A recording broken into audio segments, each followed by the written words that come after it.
galera, paz do Senhor, vai iniciar mais um vídeo neste canal e hoje nós vamos falar sobre atualização dos meus 2 anos de casado. Sim, em setembro eu fiz 2 anos de casado com o Daniel e eu vim contar a vocês, já que é uma curiosidade e pra gente ter essa coisa mais íntima, sabe? Porque é muito legal quando vocês me mandam algo sobre a vida de vocês. Eu sempre falo assim, muito obrigado pela confiança, porque eu sei que não é algo fácil você contar sobre a sua intimidade, sobre o seu casamento, sobre a sua casa pra alguém. Hoje eu que vim aqui contar pra vocês sobre o meu casamento. Mas antes de tudo, se inscreve aqui no canal, ativa o sininho, deixa o seu gostei e me segue lá no Instagram que é Thay Alves Oficial. Bora lá!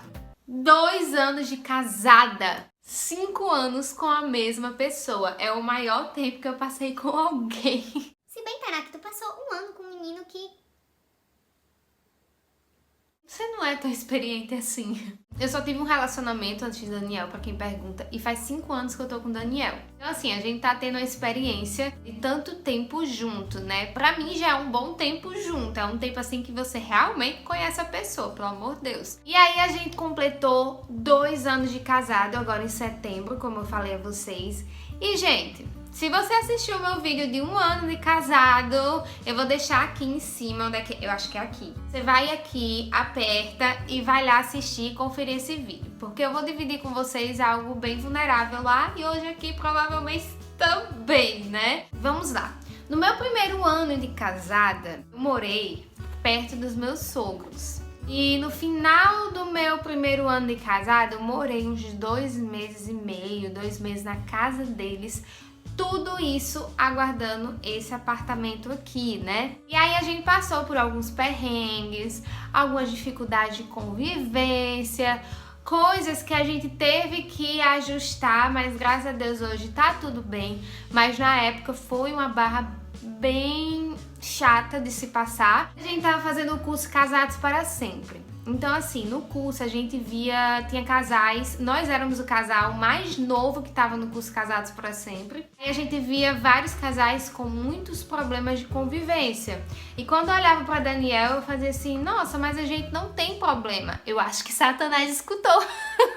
Porque os maiores problemas que a gente tinha no nosso relacionamento não era entre a gente, não era dificuldade de convivência, era sempre porque alguém falou alguma coisa, porque alguém tá precisando disso e tá atrapalhando nosso casamento, porque alguém estava se intrometendo no nosso casamento. Então sempre era assim, eram coisas externas, pessoas externas que nos atrapalhavam. E a gente, tipo, de convivência, dificuldade assim de adaptação, eu e Daniel sempre resolveu muito bem. Até porque a gente teve um relacionamento à distância, então o que a gente mais fazia no nosso namoro era conversar.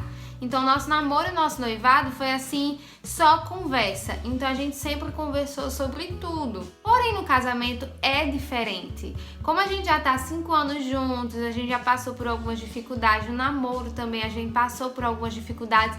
E sempre foram dificuldades de pessoas externas. É o que eu quero dizer a vocês. Família, ex...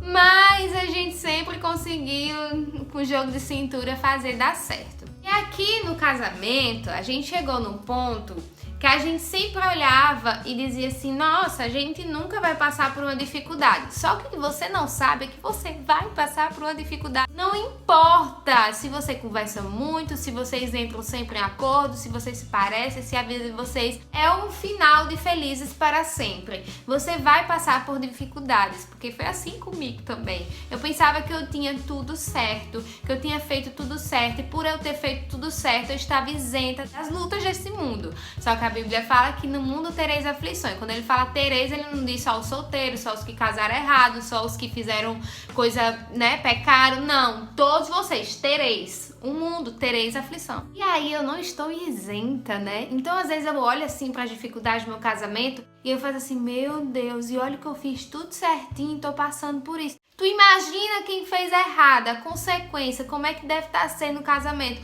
Porque realmente é muito desgastante. Algo que eu sempre conversava com o Daniel era que o nosso relacionamento não ia cair na rotina. E o que foi que aconteceu no casamento? Caiu! caiu na rotina. O problema é esse. O problema é que muitas vezes você quer que algo não aconteça, que não fuja do seu controle. Só que quando acontece, os verdadeiros crentes, aqueles que têm propósito, eles não se contentam que aquilo está acontecendo e vão orar, vão conversar, vão mudar suas atitudes, vai pedir para Deus lhe quebrar todo, lhe fazer de novo, mas não vai admitir, não vai ficar lá morto. Ai, o mundo está contra mim, se vitimizando ao invés de estar fazendo posição de guerreiro e lutando contra aquela situação para que aquilo mude, entendeu? E foi isso que eu tive que aprender, sabe? Passar por cima do meu orgulho. Eu tenho uma grande dificuldade porque eu fico muito magoada. E muitas vezes quando eu fico magoada, essa mágoa vem pro meu coração e às vezes é muito difícil para mim me libertar dela, sabe? E quando você acaba se desentendendo no seu relacionamento, você fala coisas que você magoa a outra pessoa. Eu tento ter domínio próprio com relação às coisas que eu falo. Normalmente eu sustento o que eu falo. Não sou o tipo de pessoa que fala o que vem na cabeça, lança sobre a vida do outro e depois fala, ah, foi da boca pra fora. Não, normalmente eu sustento. Só que eu sou muito dura na hora de discutir, na hora de conversar, na hora de tentar organizar as coisas. Eu sou muito dura com as minhas palavras. Com certeza, a minha forma de ser dura magoa Daniel. Só que Daniel é uma pessoa assim que se liberta muito fácil de toda mágoa e eu não. Quando alguém me fala alguma coisa que me fere, aquilo me dói. E muitas vezes eu fico com o pé atrás com aquilo, sabe? É como se eu perdesse a confiança na pessoa. Mas o que a gente tem que entender é que no casamento, se não houver confiança um no outro, é como se você estivesse desconfiando de você mesmo. Se você fere o outro, é como se você estivesse se automutilando, porque você está se machucando. Ele é sua uma só carne, você está ligado com ele em vários âmbitos. E aí você, quando faz isso com ele, você está fazendo isso com você mesmo.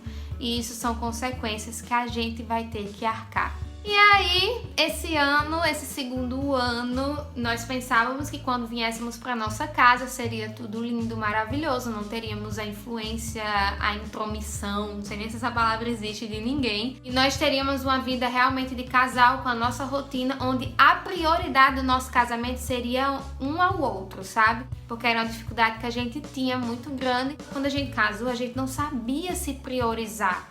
A gente sempre abria mão do nosso casamento por causa de outras pessoas. E isso não pode acontecer, gente. Seja mãe, seja pai, seja irmão. Primeiramente é o seu cônjuge, depois vem o resto, certo? E aí a gente pensava que não iríamos passar por nenhuma dificuldade. Só que o que vocês vão entender é que quando vocês casam e passam por certas dificuldades, por certas crises, vamos falar assim, elas têm consequências futuramente. Porque quer queira, quer não, acaba desgastando seu relacionamento. E é muito difícil reconstruir, entendeu? Construir um relacionamento já é difícil. Tu imagina reconstruir quando você perde a confiança, quando você tá magoado, quando você tem que passar por cima do seu orgulho. Esse ano a gente foi receber o nosso apartamento ano passado e a gente pensava que não ia passar por nenhuma dificuldade. E quando foi esse ano, eu gravei um vídeo aqui pra vocês sobre ansiedade. Eu tava ficando muito ansiosa. E tipo assim, eu não quero voltar a me sentir daquela forma. Eu acho que eu nunca tinha me sentido tão mal daquele jeito, sabe? E o que me doía mais é porque era com alguém que eu amava, né? Que eu amo. Porque realmente casamento é isso. Amor é escolha. Você tem que amar a pessoa, mesmo que muitas vezes ela lhe magoe, mesmo que muitas vezes ela não lhe entenda. E Daniel não tava sabendo lidar com o fato de eu estar muito ansiosa. E aí eu tava tendo muita crise de choro. Eu também compartilhei isso com vocês. Clica aqui que vocês vão ver esse vídeo onde eu conto a vocês que eu acho que eu tô com ansiedade. Eu tive que sair dessa situação praticamente sozinha. Quem me sustentou é Deus. Que é outra coisa que a gente tem que aprender. Nosso marido, nossa mãe, nosso melhor amigo, melhor amiga, nunca vai ser suficiente para você em todas as horas. O único que é suficiente, que é poderoso, que lhe sustenta é Deus. E eu aprendi isso nem num casamento. Muitas vezes o seu cônjuge não vai lhe entender, o seu cônjuge não vai saber lhe dar a melhor ajuda, mas você tem um Deus que faz isso. Então basta clamar a Ele. Foi exatamente isso que eu fiz. Se eu não tivesse me segurado em Deus, talvez hoje meu casamento tivesse acabado. Nessas horas a gente pensa que o casamento está no fundo do poço. Quando eu era mais nova, eu passava por algumas dificuldades. Eu tinha muita dificuldade, tipo assim, de me entender, de me resolver. Pronto. Essa parte da mágoa, hoje eu me dou melhor, mas eu ainda não me dou tão bem assim. Tu imagina antes. Eu sempre pensava assim, nossa, o que eu posso fazer para envergonhar o inimigo? E era exatamente isso que eu fazia. Então, no meu casamento, esse ano, eu tive que aprender a verdadeiramente, eu orei por esse lar para que aqui fosse um lugar de paz, para que aqui as pessoas sentissem paz, para que aqui a presença de Deus fosse perceptível, sabe? Quando isso aconteceu, eu me questionava, eu dizia, Deus, eu pedi tanto para que isso seja um lugar de paz, tanto. E essa dificuldade estava tirando minha paz aqui dentro. Eu precisei sair dessa situação. Eu não podia me deixar no fundo do poço. Eu estava esperando o amanhã de alegria, mas eu precisava fazer a minha parte. Graças a Deus me resolvi com Daniel, mas eu orei, eu pedi a Deus para botar perdão no meu coração. Não queria que o meu coração fosse enraizado por mágoa, por rancor, por dores, que eu me livrasse disso, que Deus limpasse. Eu não tinha força para limpar isso de mim, mas eu precisava que Deus limpasse. Então, eu quero dizer isso a você hoje. Talvez o seu casamento esteja à beira de um colapso, talvez o seu casamento esteja caminhando para o fim. Mas eu quero lhe dizer que com Deus a gente consegue superar as coisas. Com Deus, Ele transforma, sabe, coração. O Senhor é especialista em transformar corações. O Senhor é especialista em pegar um coração duro e amolecer, em quebrantar corações. E era isso que eu pedia. Mas eu não orava só por Daniel. O Senhor, Ele fez isso, Ele fez aquilo, Ele não sei o que. Eu não ficava acusando Ele para Deus. Eu entregava a Deus, Senhor, isso aconteceu e eu me senti magoada. Ele falou isso e eu me senti assim. Mas eu quero pedir que o Senhor me mude. Eu quero pedir que o Senhor me mude, que eu note a diferença dentro do meu lar. Então, assim, esse é apenas o meu 2º ano de casamento. Eu já estou sentindo o sabor do que é superar as coisas. Não é depois que você superou, é a tentativa de superar. É o processo de superar. É complicado. Eu não sei como vai ser os próximos anos, se serão tranquilos, se teremos crise no nosso casamento. Esse ano, confesso que uma porta, uma brecha dentro do meu lar foi o fato da ansiedade, da crise de ansiedade que eu estava tendo. Mas ore pela sua casa, é o que eu tenho aprendido. Ore pela sua casa, ore com o seu marido, faça diferente. Às vezes ele pode estar totalmente sem lhe dar atenção, desligado, despreocupado com o seu bem-estar, mas se preocupe com o bem-estar dele. Plante amor dentro da sua casa, sabe? Você vai colher amor. Então eu tenho vivido isso. Talvez Deus tenha permitido eu passar por isso para saber que eu poderia passar esse testemunho para vocês e alcançar vidas hoje aqui com esse vídeo. Senhor, cuidado com o que você vai me permitir passar, tá? Por favor, não preciso ter todas as experiências do mundo para poder entregar pro povo aqui, não. 1º ano, uma crise. 2º ano, uma crise. 3º ano, pelo amor de Deus, eu também não quero crise, não. Porém, apesar de tudo isso, até aqui nos sustentou o Senhor. E eu espero que você possa dizer isso na sua casa, que até aqui o Senhor tem nos sustentado, tá? Espero que vocês tenham gostado desse vídeo, que Deus tenha falado com você, que Deus tenha alcançado a sua vida, que na sua casa a presença de Deus seja tremenda e que o seu casamento seja um casamento de paz, seja um casamento de amor, que o seu casamento seja exemplo para outros casais da obra que Deus vai fazer nele. Amém? Um beijo, fique com Deus e até o próximo vídeo, tá? Tchau!